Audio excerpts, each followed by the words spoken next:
Absolutely loved our effort and energy. 1 through 11, even the guys who were sitting out were great on the bench in terms of their attitude, their body language, their energy, their communication.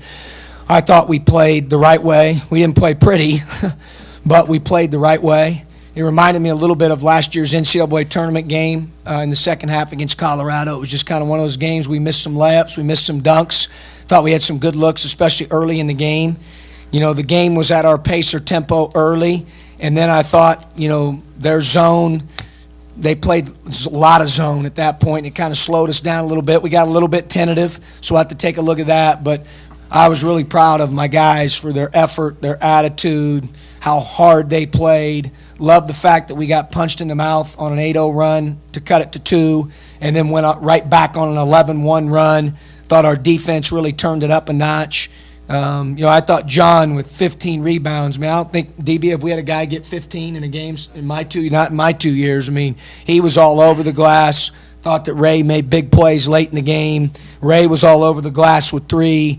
So, these guys really competed, not just these two, but, our entire team. And I was really proud of our effort and attitude. Tomorrow, we have the day off, and we went 8 straight days of practice or games. It's the longest stint that we've had. So, these guys will probably tell you they're looking forward to that.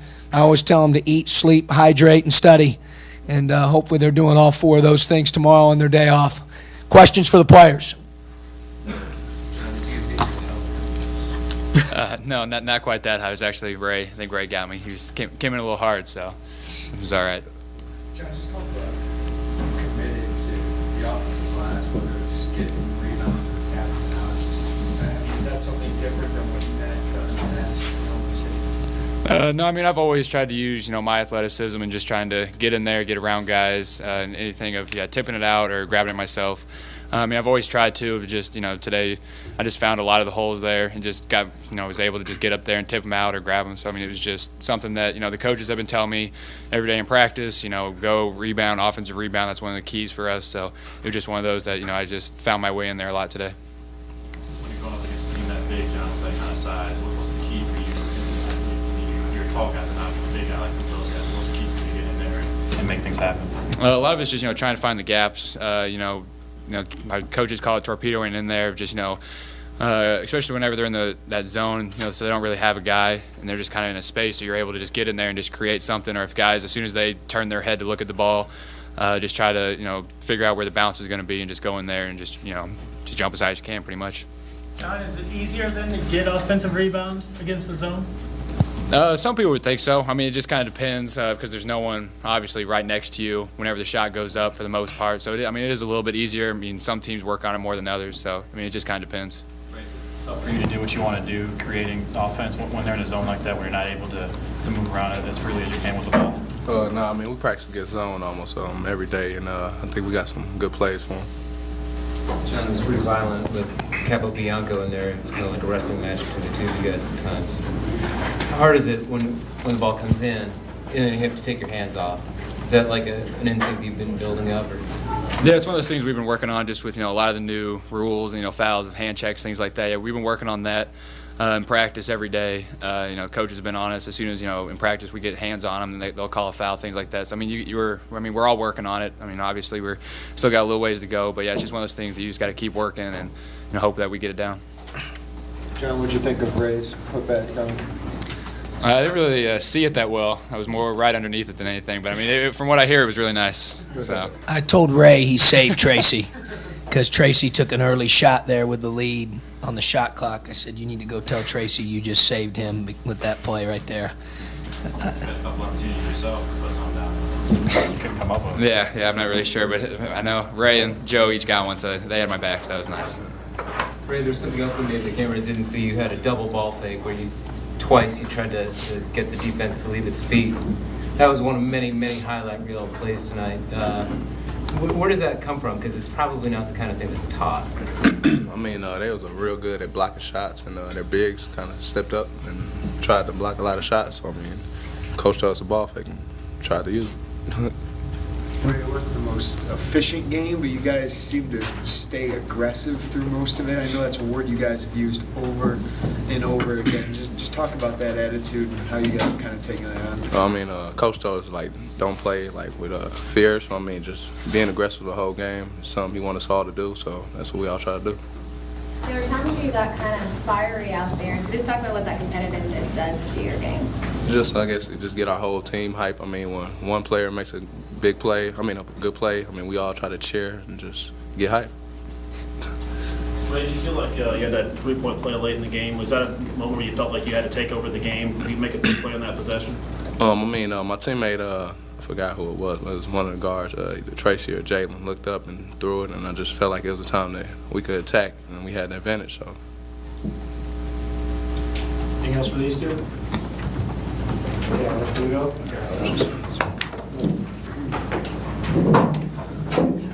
John, could you just talk about Iki? He had 15 rebounds that he got his hands on, or that he gathered up, but he gets his hands on so many other balls too that he redirects or tips. Yeah, he's so valuable. I mean, just, you know, he knows. Tonight I played him at 3, 4, and 5 within the 40 minutes of the game. He can, you know, switch up ball screen coverages throughout the game and be able to think and adjust. And, you know, obviously he's a really good shooter, and we'll continue to see that moving forward. He hasn't even shot the ball like he shot the ball in practice. I have unbelievable confidence in his ability to make shots and the decisions that he makes. You know, he takes care of the ball. He knows our defensive schemes inside and out. He played 3 positions tonight. He gets extra rebounds for our team, gets us extra possessions. You know, I mean, he does a lot of things that show up on the stat sheet, obviously, when you see that 15, but he does a lot of things that don't. Very reminiscent of McLaurin from the intangible perspective. You know, I'm so thankful, you know, that we have him. Blood on his head. Is that what it's going to take maybe sometimes? Yeah, I mean, sometimes it's the way it is, Marcus. I mean, you got to sometimes, you know, it's just we had to grind that one out, and the game wasn't necessarily at the pace we want to play as fast as possible. I thought early we had good pace, and then our pace wasn't as good. Give them a lot of credit for that. But I thought overall we did a great job on the backboard, much improved from Sunday. And, you know, we were playing, in theory, a larger, taller, more girth team. And I thought we did a better job of blocking out. We were active on the offensive glass. I thought our defense really ratcheted up late. You know, I just thought our effort was really good, and I love the fact, like I said earlier, we had to respond to that 8-0 run. That's good for this team to understand, because that's going to happen. I mean, you got to have poise, and I thought we were really poised. How big was John's shot there at the end of the first half then? Well, I thought our guys did a tremendous job at end of half execution. You know, if you think about it, they had the ball there. We forced a timeout. We switched defenses and subbed. Then we forced the turnover. You know, then we go down, ball gets knocked out of bounds, then we execute the play, one of the plays that we work on, and Tracy did a great job. Option 1 was covered, and John was option 2 on that particular action, and he had great poise on the like a 3 or 4 count there, close to getting to that, and he didn't panic and made a good read. And then, you know, we were fortunate, obviously John made a shot, but I thought that was a big momentum swing, those couple possessions there. I thought our end of half execution was really good. We're working on offensive rebounds. Is tipping the ball out part of what you work on, or? Well, if you can't get it, you want to tip it.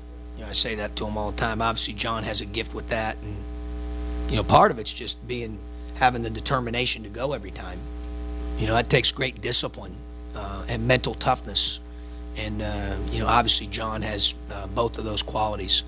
You were in the bench tonight. You didn't get a lot of scoring from that. Yeah, we didn't. Obviously, late in the game, we went with some of the veterans there with the 2-point game, and those guys really stepped up. But our freshmen are getting better. I thought Morgan gave us a physical presence and a body in there against their size and his double-digit minutes that he played tonight. And, you know, some other guys, even though they didn't play as many minutes, you know, as they would probably like, and that's okay. I tell those guys if they want to play more, I would hope they would say that. You know, I don't want to coach guys that are like, hey, I'm cool with that. You know, I don't want that. So we'll figure out a way to keep making them better. We do need them to impact the game more, and I'm confident that they will moving forward. Tracy wasn't always efficient. Maybe he was too aggressive at that one possession, but he kind of had some possessions where he just kept things alive. And actually, He did. He had a good look in his eyes tonight. You could tell he was ready to go. I think he was disappointed in his defensive performance on Sunday on the grade out sheet, especially for a veteran. And he's a pretty competitive kid, so when he saw that, Tracy instantly is a guy that, you know, wants to do better, and, you know, he's a great kid. So I love coaching him. How much does your team change when Nana's in foul trouble? Well, obviously we don't want him to be in foul trouble. I mean, you know, tonight I rolled the dice a little bit with 5 and change, and it was a close game, and I was trying to get it to under the media, and just my instincts. I try to follow my instincts as best I can, and I felt like I needed to go with him at that point. And, you know, obviously he fouled out, and then Mav ended up coming in and giving us, you know, some quality minutes there and possessions down the stretch. But Nana's an important part of what we do, you know. Tonight, I mean, he's made so many turnaround jumpers and jump hooks in the last 4 games, and in practice you think everyone's going in, and tonight they didn't go in early. You know, we missed layups, we missed dunks, he missed turnarounds, we missed wide open shots. And sometimes, you know, that happens. You know, we you know, certainly want to make all of those, but I always tell them that you've got to defend and rebound if you want to be a consistent team. You know, shooting can sometimes be fleeting in a particular game. So tonight was one of those games where we had to rely on our defense and our rebounding. How important, Coach, was a game like this, a close game late in the second half, only up by 2, experience level for the younger guys, and even for just as a team, since there's a lot of new guys? Oh, it's great. You know, all 3 of the games and even the extra have posed us different challenges and different things that I think, you know, our deal is we always operate with big picture in mind, you know, in terms of where we're going and, you know, what we have to go against and different styles. And I think it's great, you know, for our team. You know, we talk a lot about getting caught up in the process and letting the results take care of themselves, that if we do the right things on a consistent basis and we do them with great effort and energy and passion, then, you know, we'll figure all the other stuff out. You know, I didn't think we were great in some of those intangible areas on Sunday, so we challenged them here for a couple days, and like I thought they would, they responded.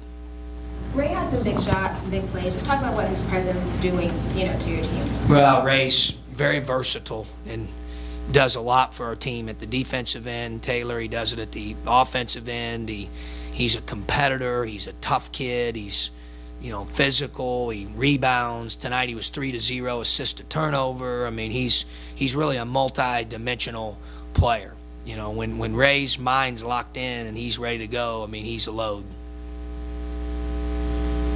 Anything else from Coach?